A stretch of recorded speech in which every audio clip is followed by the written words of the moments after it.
Bom dia, está no ar o meu, o seu, o nosso Jornal Geográfico.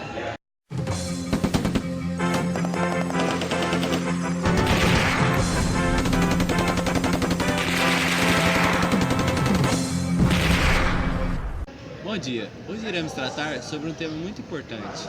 Nós iremos falar do mundo pós-Segunda Guerra Mundial. Com o fim da Segunda Guerra Mundial, o mundo foi dividido em duas superpotências. De um lado, a União Soviética socialista e do outro, os Estados Unidos capitalista. Nesse mesmo período, algumas tentativas de manter a paz foram criadas com algumas conferências, como a de Bretton Woods, Yalta, Teherã, Potsdam e a principal e a mais conhecida delas, a ONU, Organização das Nações Unidas. Com o objetivo de disseminar sua ideologia no mundo, essas duas superpotências entraram em um conflito ideológico, chamada Guerra Fria. O socialismo era baseado na economia planificada, partido único e igualdade social, enquanto o capitalismo era baseado na economia de mercado, sistema democrático e propriedade privada. O conflito entre esses países era indireto, pois eles apoiavam pequenas guerras como a da Coreia e o do Vietnã, daí o nome Guerra Fria. A corrida armamentista, ocorrida na primeira metade da guerra, os países buscavam o maior arsenal e a melhor tecnologia bélica, de forma a mostrar o maior poder de fogo e impor sua superioridade. As bombas atômicas eram exclusivas dos Estados Unidos, mas com o processo de espionagem, a União Soviética conseguiu esses projetos e começou a fabricá-las. Mas os Estados Unidos estavam um passo à frente, pois eles haviam desenvolvido as bombas de hidrogênio, que são centenas de vezes mais potentes e poderosas que as anteriores. A União Soviética levaria 7 anos mais tarde para produzir essas mesmas bombas. Uma fração desse arsenal adquirido poderia destruir o planeta Terra, não inviabilizando a sua vitória. Mais tarde seriam assinados tratados de desarmamento. Outra forma de disputa foi a corrida espacial, em que buscavam a supremacia na exploração e tecnologia espacial, com o mesmo intuito da corrida armamentista. As missões Sputnik 1 e Sputnik 2 foram enviadas ao espaço pela União Soviética, contendo o primeiro ser vivo ao espaço, a cadela Laika. A Vostok 1 era tripulado por Yuri Gagarin, o primeiro ser humano a ir e voltar são e salvo do espaço. Com o aumento da rivalidade, a missão Apollo 11 enviou os primeiros humanos a pisarem na Lua, Neil Armstrong e Edwin Aldrin. A criação da OTAN por parte dos Estados Unidos e do Pacto de Varsóvia por parte da União Soviética permitiu a unificação das forças militares dos blocos, garantindo uma resposta a um possível ataque. Após a Segunda Guerra Mundial, a Europa estava totalmente destruída, e vendo a grande oportunidade nisso, os Estados Unidos criaram o Plano Marshall, que concederia 17 bilhões de dólares em forma de empréstimos e baixos juros para a reestruturação dos seus aliados. Do lado soviético, foi criada a Comecon, com o mesmo intuito do plano americano. A Europa se dividia em duas, ocidental capitalista e oriental socialista. A Alemanha teve seu território dividido em 4 zonas de influência, e Berlim, apesar de estar no território soviético, também foi dividida entre Estados Unidos, o lado ocidental, e União Soviética, o lado oriental. Ajudado pelo Plano Marshall, o ocidente de Berlim começou a se desenvolver rapidamente, que teve como consequência a migração da população do Oriente para o Ocidente em busca de melhores condições de vida. Temendo uma possível falta de mão de obra, a União Soviética ordenou a construção do Muro de Berlim, que dividiria a cidade por 30 anos e impediria a migração. O muro foi o símbolo da Guerra Fria e representou a tensão existente entre as duas potências. Na década de 80, os socialistas entram em uma profunda crise econômica e social, causada pela falta de concorrência, baixos salários, falta de produtos e insatisfação popular. Logo, a Rússia deixaria o socialismo e adotaria o capitalismo, como única alternativa de sair da crise. Seus aliados fariam o mesmo na década de 90.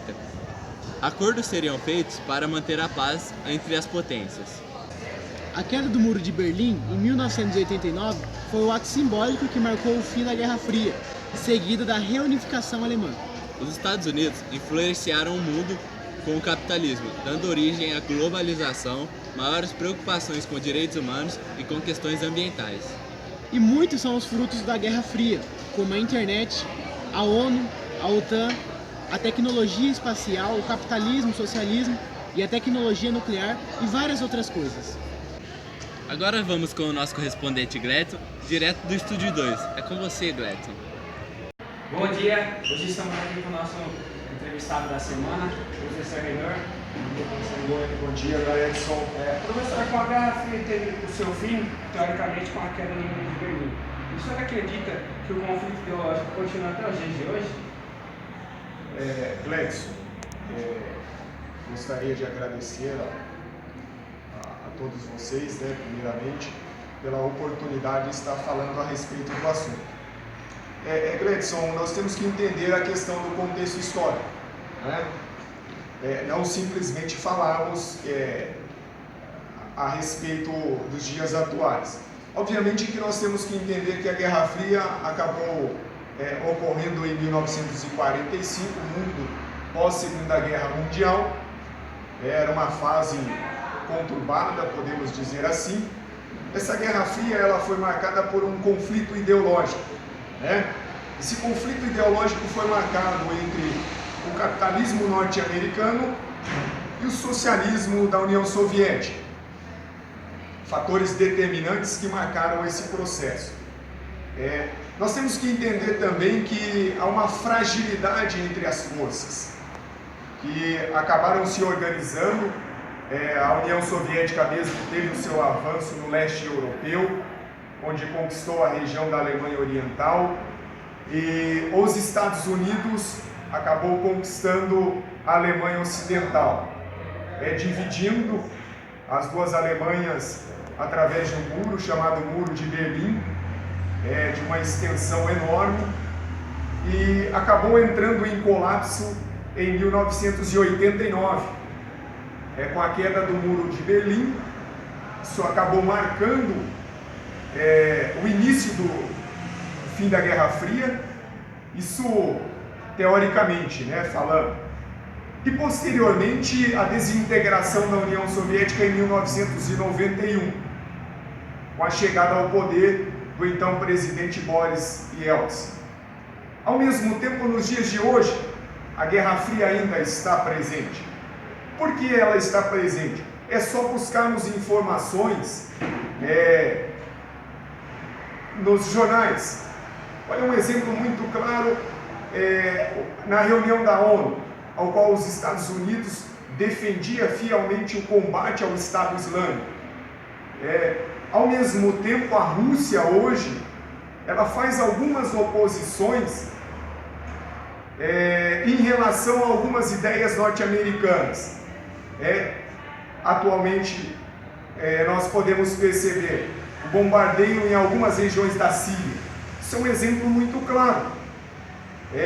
A Rússia defendendo os seus ideais e o governo atual, e posteriormente os americanos tentando combater o Estado Islâmico e também algumas forças russas. Está muito presente a divergência de ideias, e eu acredito que sim, a Guerra Fria ela está presente nos dias de hoje. Gostaria de agradecer a todos. Estamos terminando o ano e finalizamos com essa entrevista. Muito obrigado a todos e um grande abraço. Muito obrigado, professor. Eu que agradeço, Gleison. Obrigado pela participação. Muito obrigado. Estamos ao estúdio com Pedro e Ivan. Obrigado, Gledson. Estamos encerrando o meu, o seu, o nosso Jornal Geográfico.